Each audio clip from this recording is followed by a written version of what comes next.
Bismillah. Labro referma la porte avec délicatesse et attira une chaise à lui. En habitués des lieux, sans prendre la peine de saluer les 2 hommes présents, leur bavardage ne faisait que les renvoyer à leur ignorance. Pour ses vacances à la montagne, c'est vraiment raté, songea-t-il.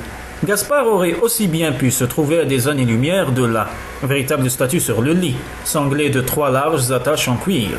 L'une à hauteur de la poitrine, la deuxième autour du bassin et la troisième des genoux. Il offrait aux visiteurs l'image d'un mort en sursis, un bloc d'indifférence, comme retiré de lui-même. Le terme de mort, pourtant, ne pouvait convenir, par un procédé que nul ne parvenait à définir. La vie se poursuivait, se prolongeait dans ce corps immobile. La vie, autre terme impropre.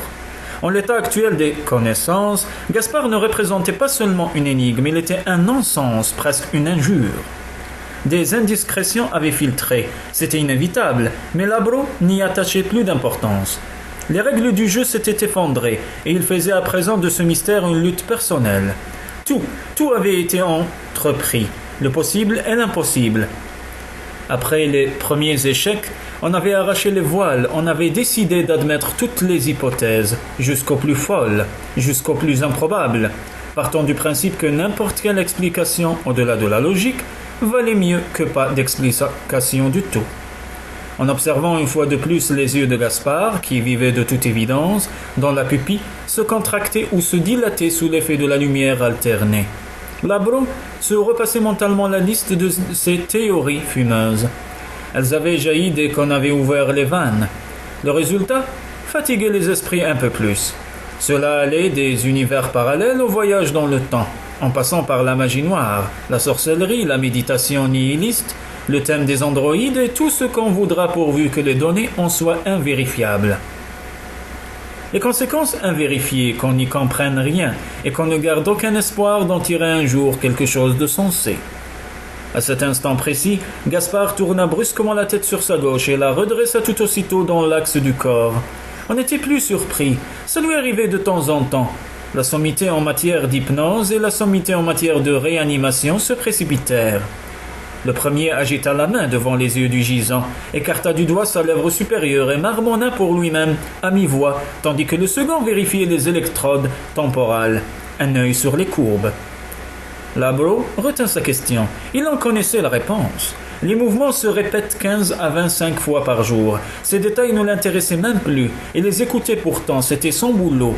Et les autres se tournaient vers lui pour communiquer leurs observations, mais lui-même n'en attendait plus rien. Il ne croyait pas davantage à la télépathie. Toutefois, l'un de ces rares domaines d'hypothèse qui ne l'avait pas fait sur le champ grincer des dents. De mauvais gré, à l'affût de son propre ridicule, il venait s'asseoir ici et tenter d'entrer en contact avec Gaspard.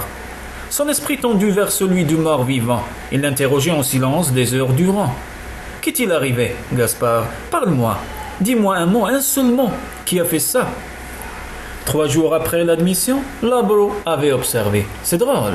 Il a l'air de se porter plutôt bien malgré sa pâleur.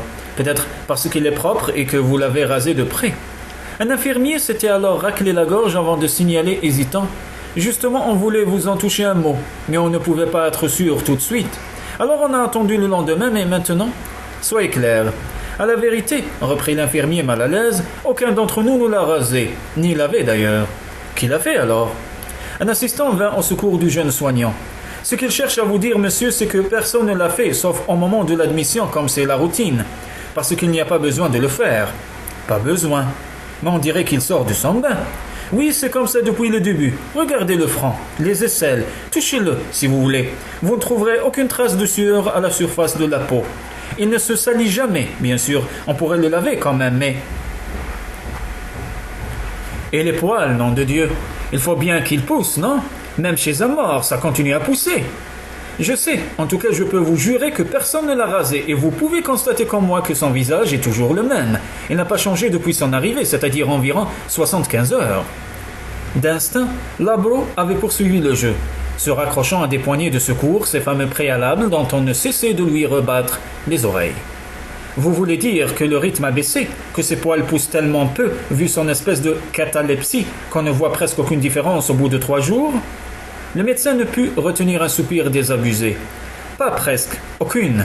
À la rigueur, admettant qu'il est encore trop tôt pour se prononcer de manière définitive, cette fonction peut se trouver en sommeil provisoire et repartir d'ici quelques jours, mais je n'y crois pas. Je suis prêt à parier qu'elle s'est complètement arrêtée. Ce n'est pas plus dingue que le reste. En clair, on n'a pas besoin de le raser, pour la raison que sa barbe ne pousse plus. Labro choisit de ne plus insister là-dessus. Vous avez du nouveau pour la nourriture, les digestions, les selles.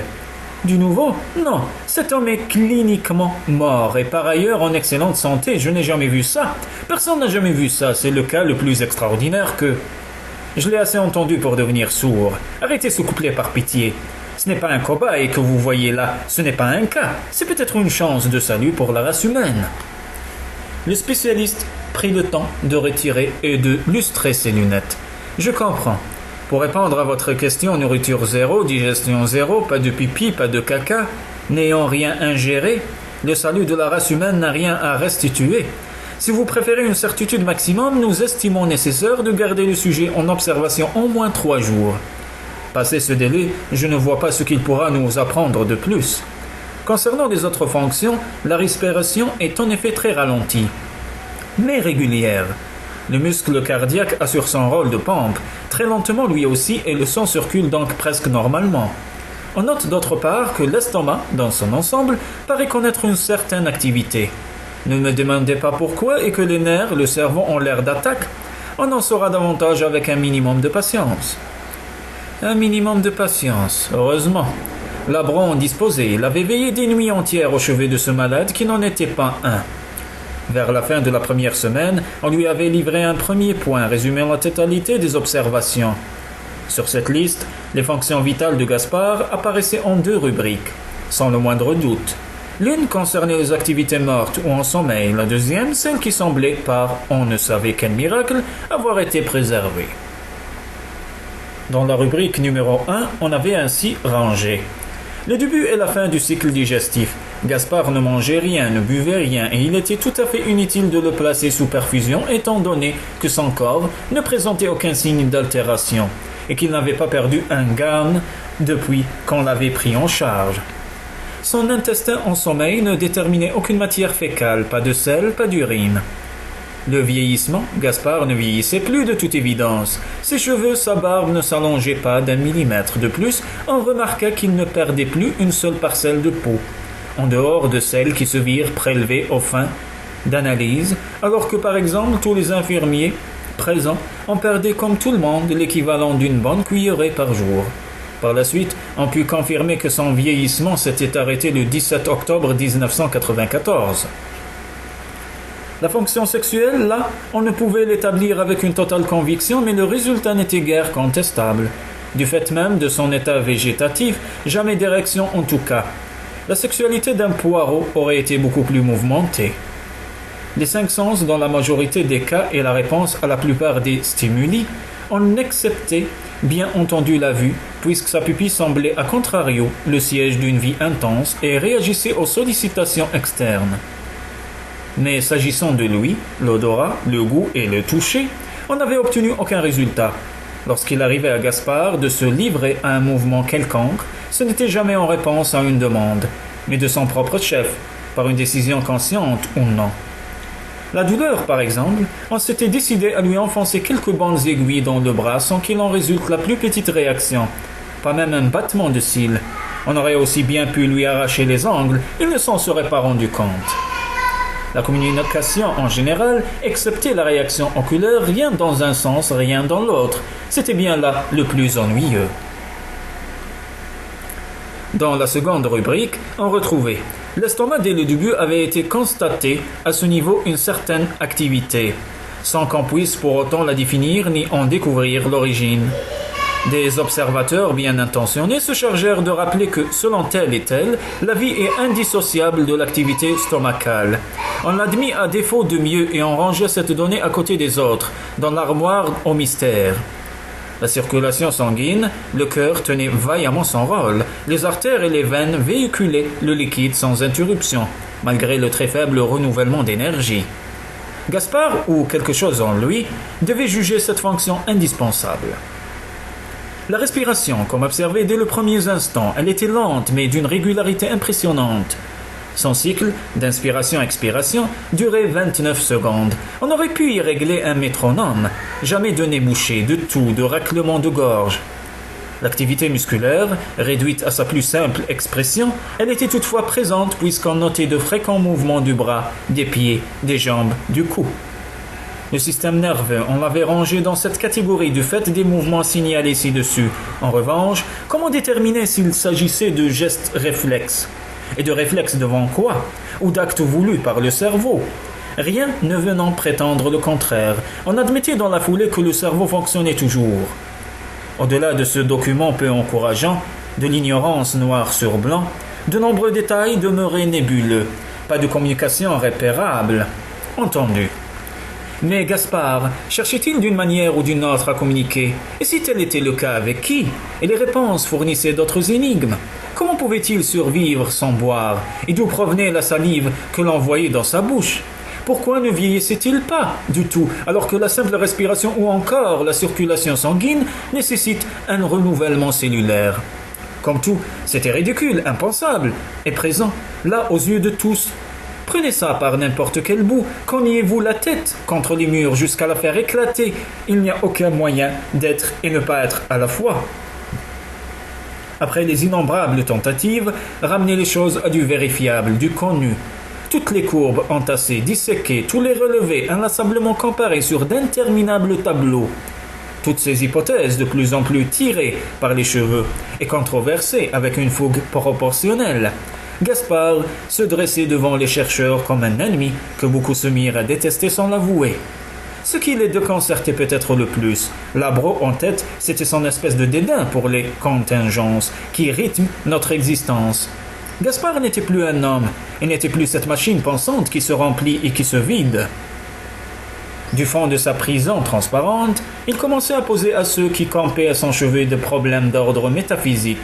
Peut-être après tout avait-il rejoint un état de liberté parfaite, impossible à nommer, derrière les barreaux de sa solitude, déployé dans un univers inaccessible, que l'on ne pouvait regarder que par le trou de la serrure. Certains passaient des heures à le contempler, étendu, sanglé, seigneur, endormi. Et ce n'était plus sur lui qu'ils se posaient des questions, mais sur eux-mêmes. Ils ne le formulaient pas, mais Gaspard était pour eux une négation. Qui a fait ça, Gaspard? Labro était né sous le signe du bélier. Il ne lâcherait pas. Jamais il en était presque arrivé à forcer la barrière de son incrédulité. Avec rage, il s'obstinait à projeter son appel en direction de l'homme aux yeux virevoltants. Virevoltant. Activité oculaire, signala un surveillant en blouse blanche. Attention, c'est beaucoup plus que...